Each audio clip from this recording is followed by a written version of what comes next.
नमस्कार. S prime news मध्ये आपल्या सर्वांचं स्वागत.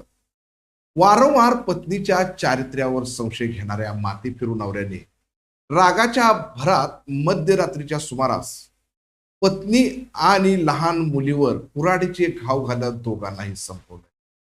ही घटना पाहणारा मुलगा पळून गेल्याने सुदैवाने बचावलाय. या घटनेनंतर या आरोपी माती फिरूने मुरुम पोलीस स्टेशन गाठले आणि स्वतः हजर झालाय.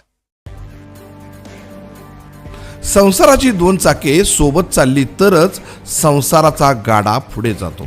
मात्र एक चाक चारित्र्याच्या संशयी चिखलात तर दुसरं चाक बाहेर पडण्यात व्यस्त होते. अशातून एखाद्याचे आयुष्य संपते तर कधी संसार उद्ध्वस्त होतो. असंच काहीसं घडलंय उमरग्याच्या बेरडवाडीमध्ये.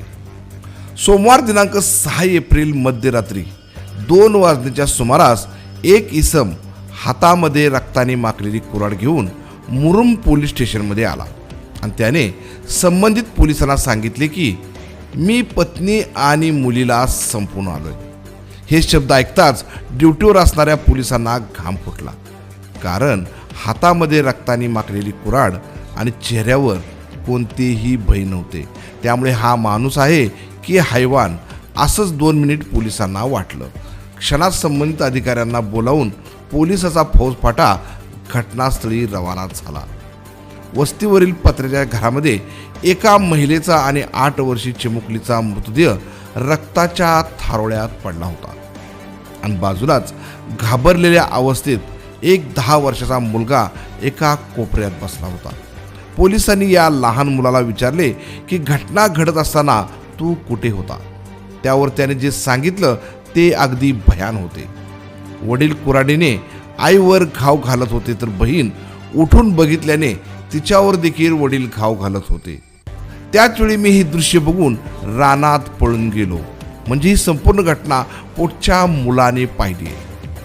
अजित आपण नाव वासुदेव आणि पत्नी लिंबूबाई वासुदेव या दोघांचं लग्न 11 ते 12 वर्षापूर्वी झालं होतं.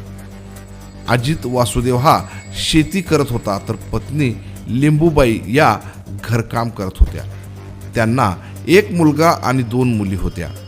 एक मुलगी माहेरी आई सांभाळत आहे. मात्र पती अजित हा वारंवार पत्नीच्या चारित्र्यावर संशय घेऊन मारहाण करायचा. त्यामुळे तो थोडा मानसिक रुग्ण असल्याचं दिसून येत आहे.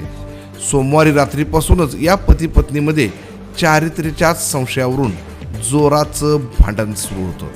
मात्र ते भांडण काही खेळ्यात थांबलंच नाही. बऱ्याच वेळा अजितने पत्नीला मारले, धमकावले. तोपर्यंत दोन्ही मुलं झोपी गेली. मध्यरात्री 1 वाजण्याच्या सुमारास या दोघांमध्ये पुन्हा कडाक्याचं भांडण सुरू झालं. तेव्हा पती अजितने घरातील कुऱ्हाड घेतली आणि एकामागे एक असे बायकोच्या डोक्यात, गळ्यावर अनेक घाव घातले.